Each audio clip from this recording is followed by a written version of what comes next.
Right now in Los Angeles County, there are approximately 15,000 young children who are in out-of-home care, and the county is always in need of foster parents. Philip Browning, the director of the Department of Children and Family Services, is here to explain how rewarding being a foster parent can be and how you might help.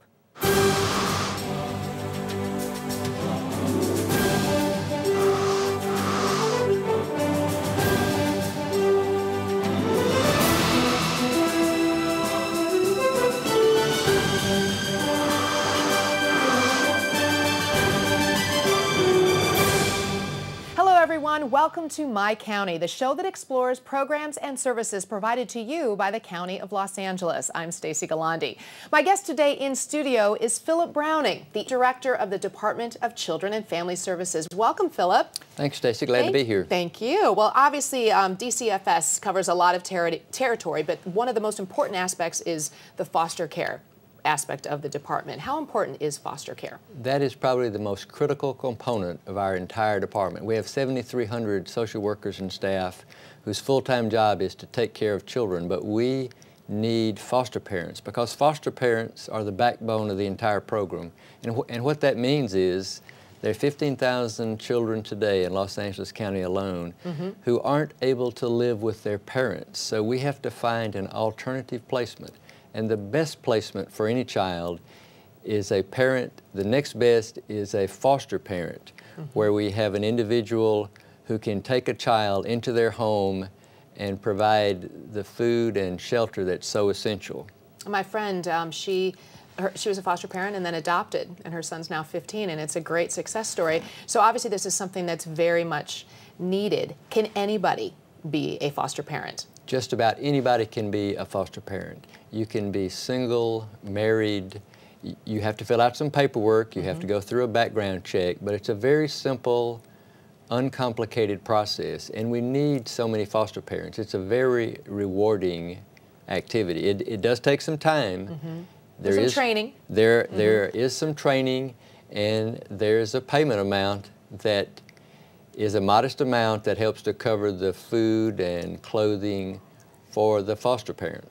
You're hoping too, though, that people are wanting to do this just because it's helping the welfare of that child who may be temporarily out of their permanent home situation. Exactly, and one of the biggest needs is for those children who are between 0 and 5. It's hard to find a lot of individuals who are willing to take care of a small infant. Many people love to do that, but there has been more and more of a problem trying to find foster parents who will do that. Really? Also, there's a real need for foster parents who will take in teenagers. I imagine that, I was thinking that might be the harder way, you know, well, is to find somebody, you know, to take on a child who's fully developed in terms of their behavior, etc. Well, it is a challenging task. There are a lot of resources that are available through the county and through private sources. I was talking today to an organization called Grandparents as Partners. These grandparents throughout Los Angeles County have banded together and are willing to help foster parents, particularly, learn what's going on, navigate the system, and provide assistance. Now, foster care isn't the first resort. Foster care is not the first resort. The first resort is to talk with the child, to talk with the family, and keep that child in that family unit. There are some situations, though, where through emotional abuse, physical abuse, sexual abuse, the child has to be removed. And oftentimes that's done in a very quick manner. And we need foster parents who are willing and able to take care of children. Sometimes it's for a short period, sometimes it's for a much longer period. But even if it's a situation where a foster parent might only be able to do this for a couple months a year, that's certainly a resource we would like to have available. How do you get the public to be aware? What is your outreach approach when it comes to finding the perfect foster parents? Well, this show is one of the outreach methods. We're helping, I hope. Right, but more importantly, we have public service announcements.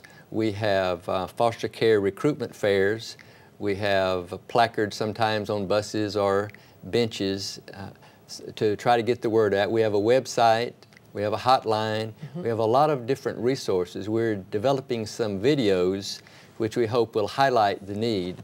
A few days ago, I met a young woman who was about 25 years old who approached me and said, "I've grown up in the foster care system."